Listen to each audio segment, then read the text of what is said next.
Partial fractions exercise 4.4 unit number 4। आज के इस लेसन में हम इस एक्सरसाइज के क्वेश्चंस कंप्लीट करेंगे। फर्स्ट 2 क्वेश्चंस इससे प्रीवियस लेसन में हम कर चुके हैं और यहाँ हम क्वेश्चन सॉल्व कर रहे हैं टाइप 4 यानी fourth case of partial fractions.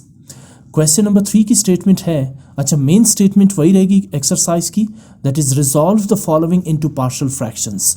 So question number 3 है x square plus 3x plus 4 over x square plus 5 whole square. Question को सॉल्व करने से पहले मैं थोड़ा सा इसमें बेसिक जो पॉइंट्स है इस एक्सरसाइज से रिलेटेड वो मैं यहाँ पे हाईलाइट करना चाहूँगा। इसके बाद मूव करते हैं सॉल्यूशन की तरफ। हम यहाँ पर सॉल्व कर रहे हैं केस 4 से रिलेटेड पार्शियल फ्रैक्शंस के क्वेश्चंस। यहाँ पर जो आपको डिनोमिनेटर नज़र आ रहा है जिसमें लिखा हुआ है x square plus 5 whole square, ये है रिपीटेड क्वाड्रेटिक फैक्टर। इससे पिछले एक्सरसाइज में हमने पढ़ा था non repeated quadratic factor at the denominator, उसे किस तरह से हमने पार्शियल फ्रैक्शंस उसके कैलकुलेट किए। अब जो रिपीटेड क्वाड्रेटिक फैक्टर है इसके पार्शियल फ्रैक्शंस किस तरह से हम क्रिएट करेंगे, ये हम कर रहे हैं एक्सरसाइज 4.4 में। So as you can see the given denominator is repeated quadratic factor. इसके लिए आप देखें, अच्छा इसमें एक और डिफरेंस है between question number 2 and question number 3। In fact question number 1 और 3 में भी आपको मेन डिफरेंस यहाँ पे नजर आ रहेगा कि इससे पहले जो 2 क्वेश्चंस थे वहाँ डिनोमिनेटर में आपके पास पहला था लीनियर फैक्टर और उसके बाद था रिपीटेड क्वाड्रेटिक फैक्टर, लेकिन यहाँ पर आपको सिर्फ एक ही फैक्टर नजर आ रहा है and that is repeated quadratic factor in the form of x square plus 5 whole square.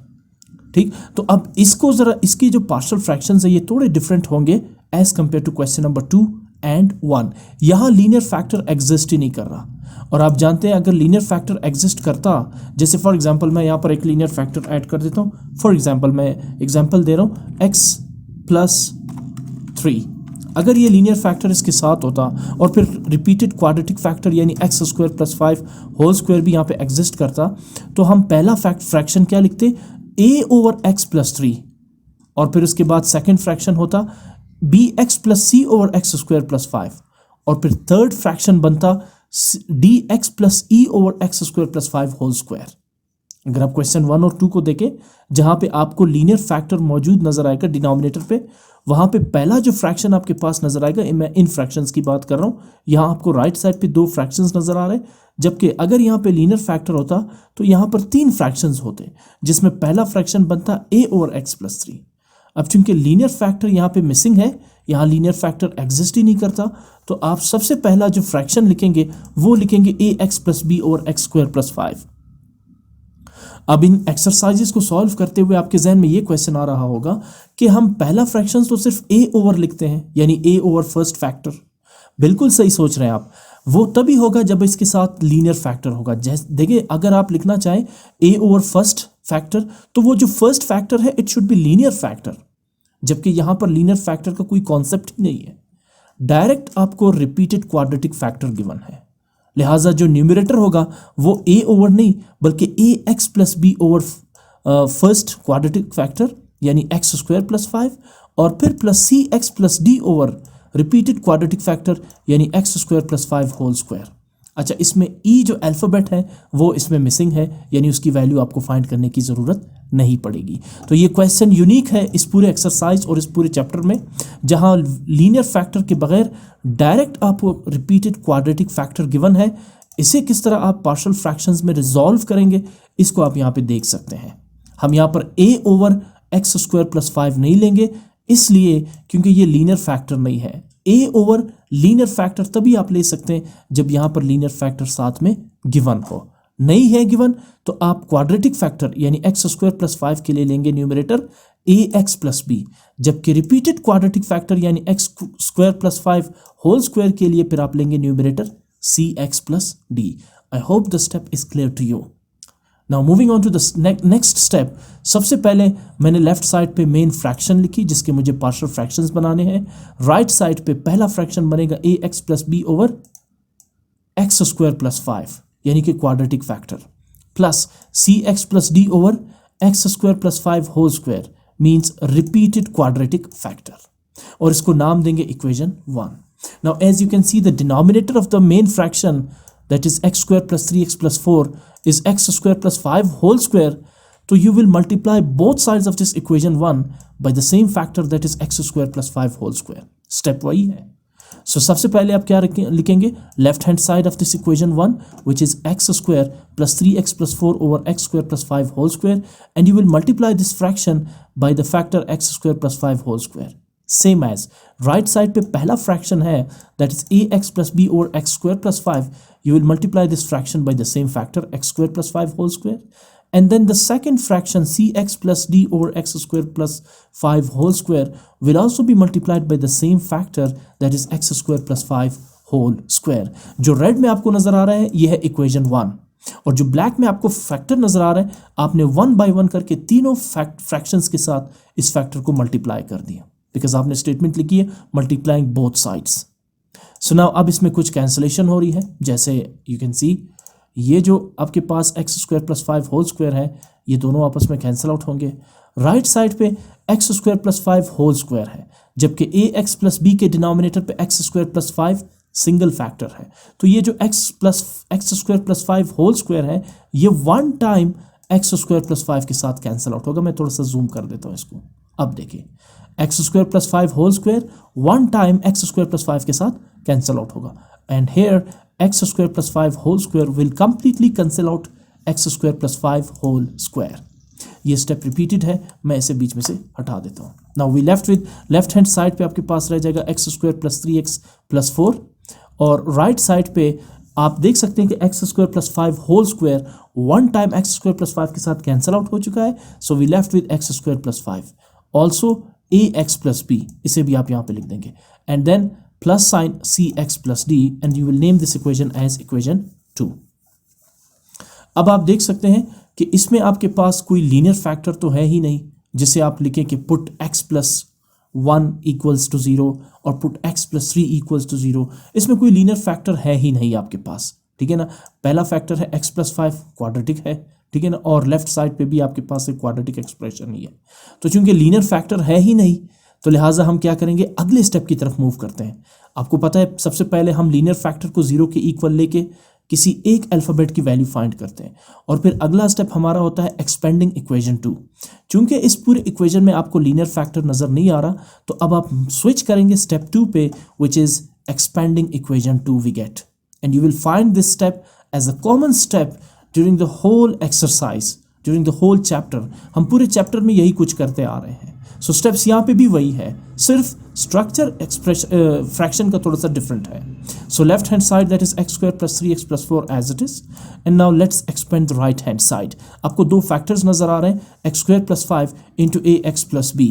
इन्हें आपस में हम करते हैं मल्टीप्लाई. तो मैं क्या करूँगा सबसे पहले एक्स स्क्वायर को मल्टीप्लाई करूँगा ax के साथ that is x square multiplied by ax cube. You can also multiply first ax by x square and then ax by 5. जिस तरह से आप मल्टीप्लाई करें इनको.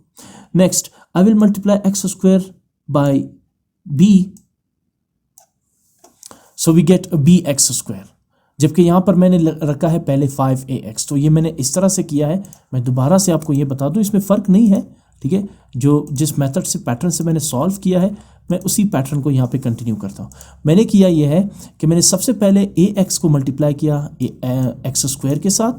ax multiply by x square is ax cube and then ax multiplied by 5 we get 5ax and now b multiplied by x square we get bx square. Here is bx square and then b multiplied by 5 gives us 5b and then cx plus d as it is. अब ये पूरी equation expand हो चुकी है क्योंकि इसमें कोई like terms नहीं है जिन्हें आप ऐड और सब्ट्रैक्ट कर सकें. So this is the expanded form of the given equation 2.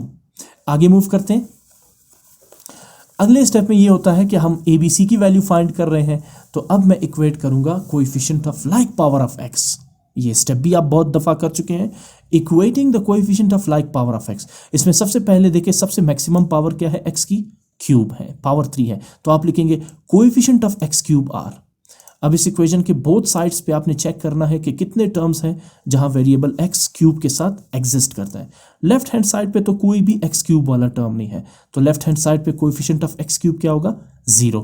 Right side पे आपके पास एक ही टर्म है दैट इज ax क्यूब. बाकी कोई भी टर्म x क्यूब वाला नहीं है. तो what is the coefficient of x cube a. तो आप लिखेंगे 0 इक्वल्स a और इस तरह से आपने a की वैल्यू फाइंड कर दी और a इक्वल्स 0. बी और सी की वैल्यू फाइंड करने के लिए आप अगले स्टेप की तरफ मूव करेंगे, कोएफिशिएंट ऑफ एक्स स्क्वायर।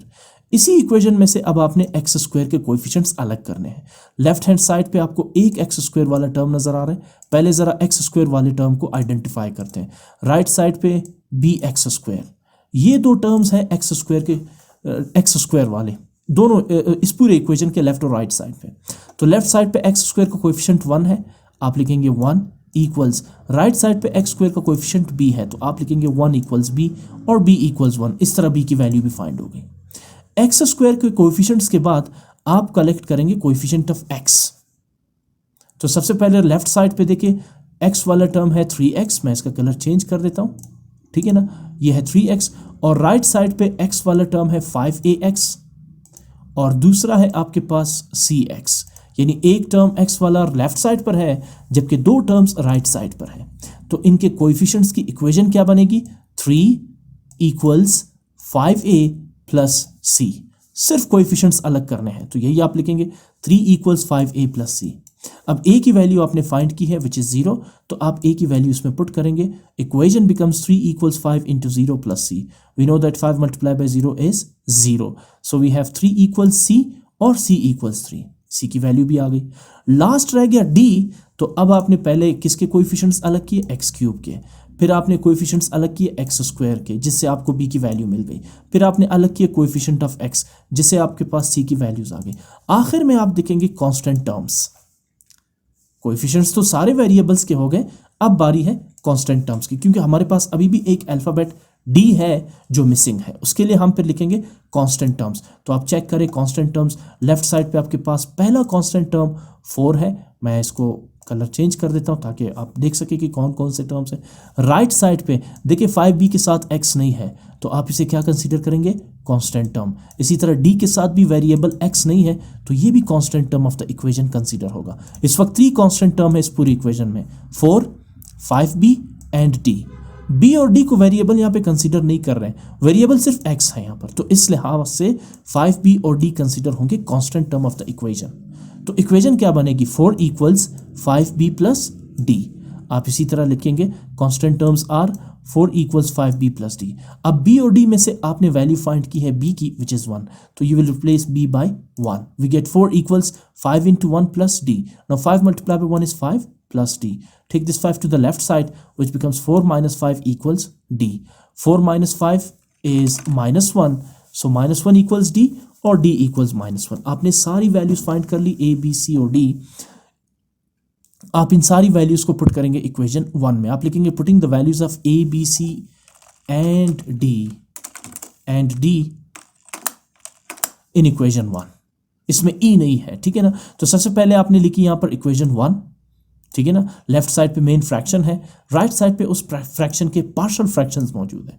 इसमें आपने पुट करना है a, b, c और d की value. What is the value of a, 0, तो ax becomes 0x plus b की वैल्यू आपने फाइंड की है 1, so 0x plus 1 divided by x square plus 5 plus c की जगह आप पुट करेंगे 3, तो cx becomes 3 into x plus d को आप पुट करेंगे -1 बिकॉज d की वैल्यू आपने फाइंड की है -1 whole divided by x square plus 5 whole square.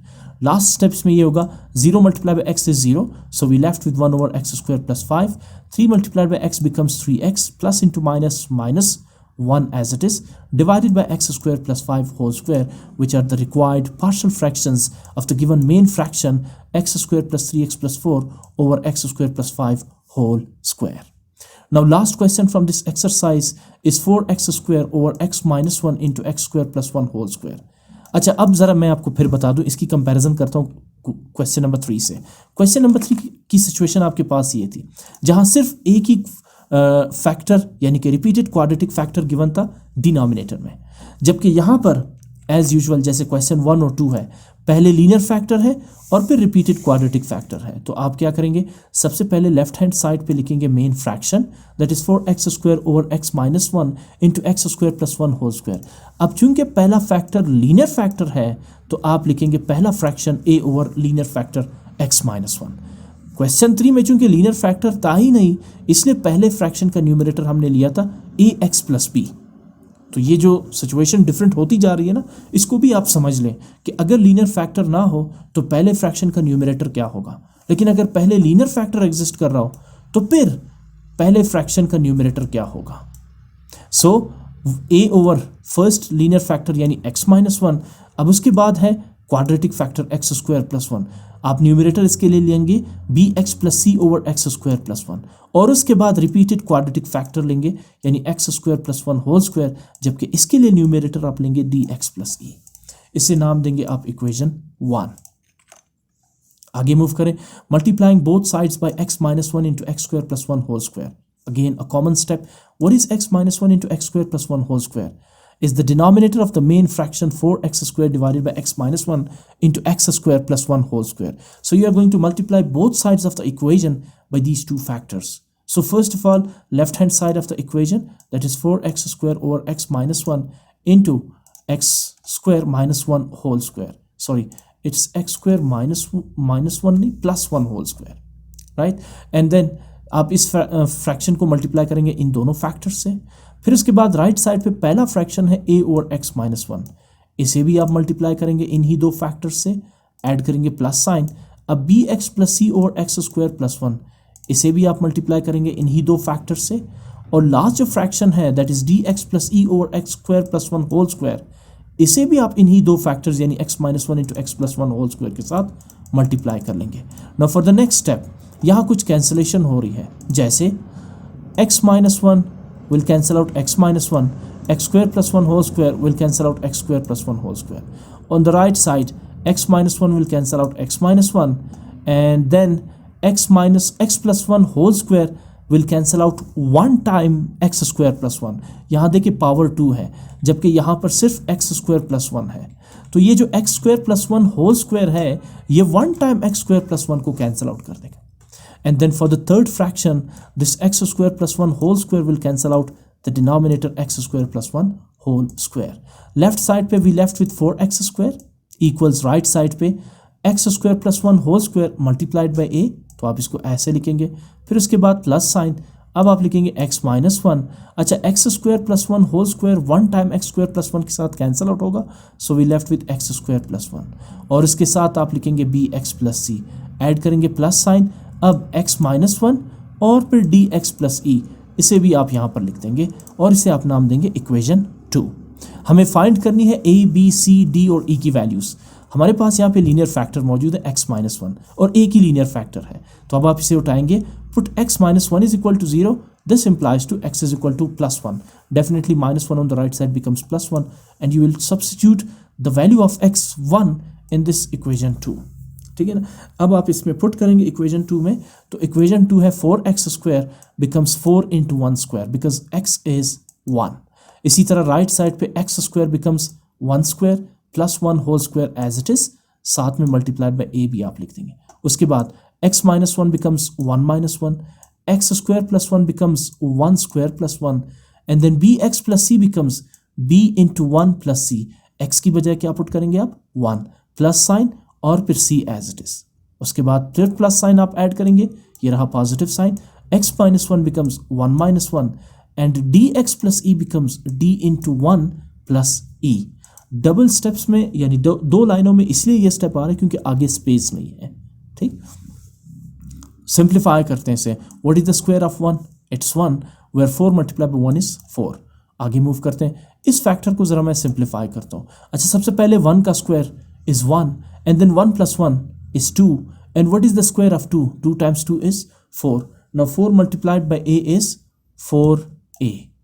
आगे मूव करते हैं, 1 minus 1 is 0, where अब फिर इस फैक्टर को सिंप्लीफाई करते हैं। what is the square of 1?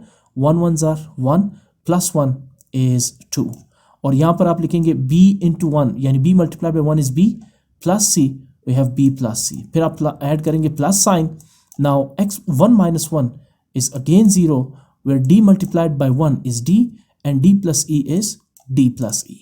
अच्छा, यहाँ पर एक चीज़ आपको नजर आएगी, इससे पहले क्वेश्चन में मैं यहाँ पे यूज़ करता था स्क्वायर ब्रैकेट्स, अब मैंने राउंड ब्रैकेट्स यूज़ किया, तो इससे कोई फर्क नहीं पड़ता, क्वेश्चन आपका सही कंसिडर होगा।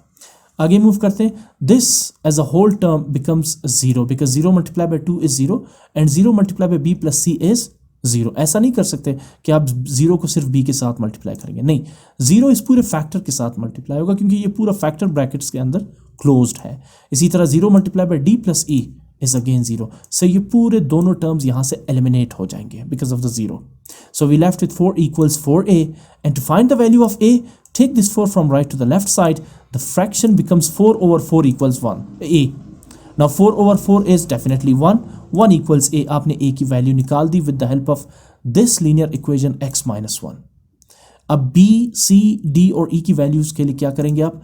You are going to expand this equation number 2. So अब आप लिखेंगे now expanding equation 2 we get. सबसे पहले आप equation 2 को लिखेंगे। अब आते हैं इसकी expansion पे। Left side 4x square as it is लिखेंगे, right side x square plus 1 whole square। ये मैच कर रहा है algebraic formula a plus b whole square से। जिसे आप एक्सपेंड करते हैं तो आप लिखते हैं a square plus 2ab plus b square। अब इसमें a क्या है? a है x square और b है इसमें 1। तो इसे फार्मूले के अकॉर्डिंग एक्सपेंड करते हैं। सबसे पहला टर्म है फार्मूले का a स्क्वायर, आप लिखेंगे a यानी कि x square whole square because आप लिखेंगे a स्क्वायर। यहाँ a x नहीं है, डबल स्क्वायर आपको यहाँ पे नजर आ रहा है। a यहाँ पर है x स्क्वायर, तो a स्क्वायर क्या बनेगा? x square whole square plus 2ab। तो 2 from formula a, again a यहाँ पर x स्क्वायर है, x नहीं है, तो 2 multiply by a that is x square multiplied by b। What is the second term? b 1। तो ये रहा 2ab और उसके बाद प्लस b स्क्वायर यानी 1 स्क्वायर और साथ में आप लिखेंगे a प्लस साइन। अब ये जो दो फैक्टर्स हैं x माइनस 1 और x स्क्वायर प्लस 1, इन्हें मैं मल्टीप्लाई करता हूँ। मैंने नीचे लिखा हुआ है, जब आप नोटबुक पे लिखेंगे तो इसके आगे कंटिन्यू करेंगे क्योंकि आगे स्पेस नहीं बन रही थी। स्पेस तो आपको नज़र आ रही है लेकिन यहाँ पर स्टेप्स टर्म्स कुछ ऊपर और कुछ नीचे आ रहे थे, तो इसलिए मैंने इस टर्म को ही नीचे लिखा। आप इसके आगे ही कंटिन्यू करेंगे। सो सबसे पहले क्या करेंगे आप मल्टीप्लाई करेंगे एक्स स्क्वायर को x के साथ या x को x स्क्वायर के साथ मल्टीप्लाई करें, जैसे आप मल्टीप्लाई करना चाहें। मैं सबसे पहले मल्टीप्लाई करता हूँ x multiply by x square, we get x cube. उसके बाद x को मल्टीप्लाई करेंगे आप 1 के साथ, सो वी गेट x। फिर उसके बाद आप -1 को पहले मल्टीप्लाई करेंगे x स्क्वायर के साथ, we get -x square. And then -1 multiply by +1 is -1। साथ में आप bx plus c as it is लिख देंगे, ठीक है ना। अब आते हैं इन दोनों फैक्टर्स को आपस में मल्टीप्लाई करने में। इसके लिए आप क्या करेंगे?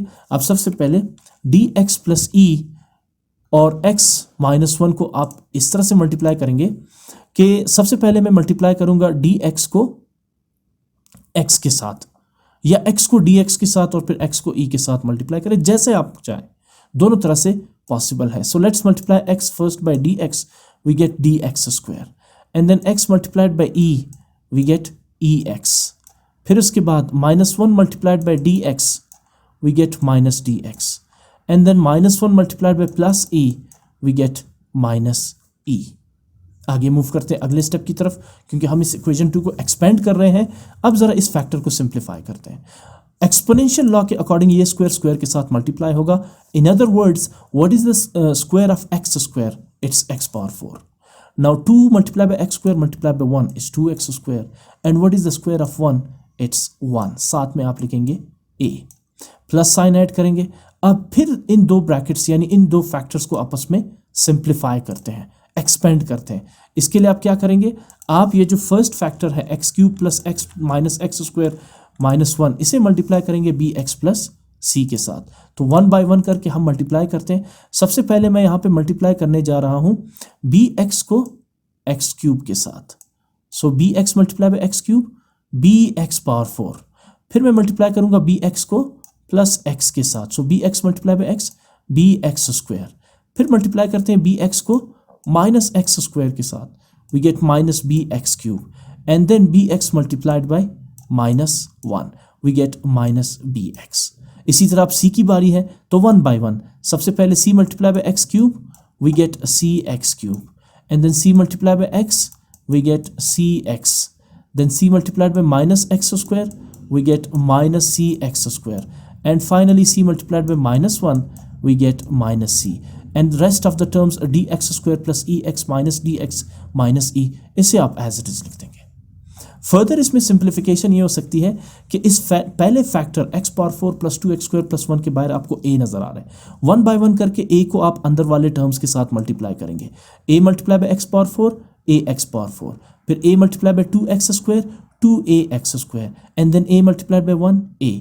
बाकी टर्म्स सारे एक्सपेंडेड है तो इनको सबको आप एज इट इज लिख देंगे। अब हमने इक्वेशन 2 को पूरी तरह से एक्सपेंड कर दिया। अगला स्टेप क्या है? Equating the coefficient of like power of x, यानी कि आप जो सेम पावर ऑफ x है, ठीक है, सेम लाइक टर्म्स है, उनमें वेरिएबल x के कोएफिशिएंट्स को अलग करेंगे। तो इसमें सबसे मैक्सिमम पावर वेरिएबल की क्या है? 4 है। तो सबसे पहले आप अलग करेंगे coefficient of x power 4 r। Left side पे आपको कोई x पावर 4 वाला टर्म नजर नहीं आ रहा है, बल्कि सिर्फ एक ही टर्म है और वो भी है x² वाला। तो लेफ्ट साइड पे x पावर 4 का कोएफिशिएंट क्या होगा? 0। राइट साइड पे दो ऐसे टर्म्स है जिनके साथ वेरिएबल x पावर 4 इन्वॉल्व है। पहला है ax पावर 4 और दूसरा है bx पावर 4। तो आप लिखेंगे इनके कोएफिशिएंट्स a प्लस b। आप लिखेंगे 0 इक्वल्स a प्लस b। अब a और b में से a की वैल्यू आपने फाइंड की थी जो कि थी 1। आप लिखेंगे putting the value of a equals 1। 0 equals a plus b mean becomes 0 equals 1 plus b। 1 को लेफ्ट साइड पे शिफ्ट करेंगे, बिकम्स -1 इक्वल्स b और b इक्वल्स -1। a की वैल्यू फाइंड करने के बाद आपने फाइंड कर ली b की वैल्यू। x² के x पावर 4 के कोएफिशिएंट के बाद अब बारी है कोएफिशिएंट ऑफ x³। इसी इक्वेशन में से x³ के कोएफिशिएंट्स देखते हैं। लेफ्ट साइड पे तो कोई भी x³ वाला टर्म नहीं है, तो लिहाजा लेफ्ट साइड पे x³ का कोएफिशिएंट क्या होगा? 0। राइट साइड पे सबसे पहले आइडेंटिफाई करते हैं x³ वाले टर्म्स, -bx³। मैं इसका कलर चेंज कर देता हूं। और दूसरा x³ वाला टर्म है आपके पास +cx³। ये दो ऐसे टर्म्स हैं जिनके साथ वेरिएबल x³ एग्जिस्ट करता है। लेफ्ट साइड पे कोई भी x³ वाला टर्म नहीं है, तो लेफ्ट साइड पे x³ का कोएफिशिएंट होगा 0। राइट साइड पे कोएफिशिएंट होंगे -b और फिर +c। तो आप क्या लिखेंगे कोएफिशिएंट ऑफ x³ में 0 इक्वल्स -b प्लस c। अब b और c में से आपने b की वैल्यू निकाली है -1, तो -b की जगह आप पुट करेंगे -1। एक साइन नेगेटिव साइन तो b के साथ है, दूसरा नेगेटिव साइन b की वैल्यू -1 के साथ है। सो आप लिखेंगे -(-1 प्लस c), -(- +1) और 1 को लेफ्ट साइड पे शिफ्ट करेंगे तो -1 इक्वल्स c और c इक्वल्स -1। इस तरह आपने c की वैल्यू भी निकाल दी। अब d और e के लिए सबसे पहले हम वैल्यू फाइंड करते हैं d की, जिसके लिए मैं अलग करूंगा कोएफिशिएंट ऑफ x²। तो आप लिखेंगे कोएफिशिएंट ऑफ x² r। सबसे पहले आइडेंटिफाई करते हैं x² के कोएफिशिएंट्स या x² वाले टर्म्स। लेफ्ट साइड पे भी आपको x² वाला टर्म नजर आ रहा है, तो मैं इसे लिखूंगा x² का कोएफिशिएंट 4। राइट साइड पे सबसे पहले आपको नजर आ रहा है +2ax², ये भी x² वाला टर्म है, और bx² भी आपको x² वाला टर्म नजर आ रहा है। इसके साथ साथ -cx², ये भी x² वाला टर्म है। तो इनके कोएफिशिएंट्स क्या बनेंगे? लेफ्ट साइड पे 4, राइट साइड पे +2a +b -c, ये कोएफिशिएंट्स होंगे। तो आप लिखेंगे coefficient of x² r, left side पे 4, राइट साइड पे +2a +b -c +d। अब इसमें से आपके पास a की भी वैल्यू है, b की भी वैल्यू है और c की भी वैल्यू मौजूद है। इनकी वैल्यूज पुट करें। What is the value of a? 1। तो a को रिप्लेस करेंगे 1 से, b की वैल्यू -1, जबकि c की वैल्यू भी -1 है। अब यहाँ पर एक साइन नेगेटिव c के साथ है और दूसरा नेगेटिव साइन c की वैल्यू यानी -1 है। तो आप लिखेंगे -(-1) प्लस d। अब इनको सिंप्लीफाई करें। 2 मल्टीप्लाई बाय 1 इज 2। अच्छा, +(-1) इज -1, -(-1) इज +1। यहाँ बहुत ही सिंपल है कि ये जो +1 और -1 है ये 0 हो जाएंगे। So we left with 4 equals 2 plus d। 2 को लेफ्ट साइड पे शिफ्ट करेंगे तो we get 4 - 2 equals d। 4 - 2 is 2 equals d और d इक्वल्स 2। d की वैल्यू भी आ गई। अब आते हैं e की वैल्यू के लिए। x² के कोएफिशिएंट्स के बाद अब बारी है कोएफिशिएंट ऑफ xr। तो सबसे पहले आइडेंटिफाई करते हैं इसी एक्सपेंडेड इक्वेशन 2 में कौन से टर्म्स हैं जो वेरिएबल x के साथ है। लेफ्ट साइड पे तो कोई भी x वाला टर्म नहीं है, लेफ्ट साइड पे कोएफिशिएंट ऑफ x क्या होगा? 0। राइट साइड पे सबसे पहला टर्म है x वाला -bx। मैं इसका कलर चेंज कर देता हूँ ये, जबकि दूसरा टर्म है +cx। इसके अलावा तीसरा टर्म है +ex और जो चौथा टर्म है वो है -dx। ये सारे वो टर्म्स हैं जिन्हें हम कह सकते हैं x वाले टर्म्स। अब इनके कोएफिशिएंट्स को कैसे अलग करेंगे हम? अच्छा, x² में हम ये dx² को शायद भूल चुके थे, ये dx² भी उसमें शामिल है, ठीक है ना। तो कोएफिशिएंट क्या बने थे x² के? 4 equals 2a + b - c + d। ठीक है। अच्छा, अब x के कोएफिशिएंट्स लेफ्ट साइड पे तो कोएफिशिएंट 0 है, राइट साइड पे पहला कोएफिशिएंट क्या होगा -b, फिर उसके बाद +c, फिर उसके बाद +e और आखिर में -d। तो आपके पास इक्वेशन ऐसे बनेगी, कोएफिशिएंट ऑफ x की 0 equals -b +c +e -d। अब इसमें आपके पास b, c और d की वैल्यूज़ हैं, तो आप लिखेंगे 0 इक्वल्स -b। अब b की वैल्यू क्या है, b की वैल्यू आपने फाइंड की थी -1। अब एक नेगेटिव साइन b की वैल्यू के साथ है, जबकि दूसरा नेगेटिव साइन b के साथ है, तो -b की वैल्यू आप पुट करेंगे माइनस इंटू -1, प्लस c की वैल्यू आपने -1 फाइंड की थी, तो इस c की जगह पुट करेंगे -1, e as it is because आप इसकी वैल्यू फाइंड कर रहे हैं, एंड देन -d इज -2। आगे सिंप्लीफाई करते हैं, minus into -1 is +1, plus into -1 is -1, plus e and minus into +2 is -2। यहाँ पर +1 और -1 एक दूसरे को कैंसिल आउट कर देंगे, so we left with 0 equals e -2। अब e -2 को लेफ्ट साइड पे शिफ्ट करेंगे तो 2 इक्वल्स e और e इक्वल्स 2। सारे अल्फ़ाबेट्स की वैल्यूज फाइंड कर ली। अब आप लिखेंगे putting the values of a, b, c, d and e in equation 1. So here is equation 1. On the left side the main fraction is given, and on the right side we have partial fractions of the main fraction 4x square over x minus 1 into x square plus 1 whole square. आप इसमें put करेंगे a, b, c, d और e की values. a over x minus 1 becomes 1 over x minus 1 because a की value आपने find की थी 1. bx becomes -1 into x because b की वैल्यू आपने फाइंड की थी -1, plus c becomes plus into -1 because c की वैल्यू भी क्या थी -1, और उसके बाद d की वैल्यू आप यहाँ पुट करेंगे dx में, तो d की वैल्यू 2 थी, तो 2 इंटू एक्स, प्लस e की वैल्यू अभी आपके सामने है 2, तो e की जगह आप पुट करेंगे 2। इसे फर्दर सिंप्लीफाई करते हैं, 1 और x -1 तो सिंप्लीफाइड है, यहाँ -1 को जब मैं x के साथ मल्टीप्लाई करता हूँ तो we get -x, and then plus into -1 is -1 divided by x square plus 1, plus 2 multiplied by x is 2x plus 2 as it is divided by x plus 1 x square plus 1 whole square. अब last step ये होगा, इस numerator को आप देखें -x -1, यहाँ पर आप एक नेगेटिव साइन कॉमन लें। एक और मैं बात बता दूं कि ये आंसर भी आपका बिल्कुल दुरुस्त है, यहाँ पर भी आपको फुल मार्क्स मिल सकते हैं, कोई इसमें गलती नहीं है। हाँ, एक और इसमें पॉसिबल स्टेप की बात कर रहा हूँ, वो ये हो सकता है कि आप -x -1 में से माइनस साइन कॉमन लेंगे। आप जानते हैं कि जब भी आप माइनस साइन कॉमन लेते हैं तो टर्म्स के साइन चेंज हो जाते हैं। अच्छा, जो साइन आपने माइनस कॉमन लिया उसे इस प्लस के साथ मल्टीप्लाई करेंगे, प्लस इंटू माइनस माइनस। अब -x -1 दोनों के साइन चेंज होके +x + 1 बन जाएंगे। बाकी 1 ओवर x -1 और 2x + 2 over x square + 1 whole square as it is रहेंगे। So these are the partial fractions of the given fraction 4x square over x minus 1 into x square plus 1 whole square, where the first factor is called a linear factor and the second factor is called repeated quadratic factor.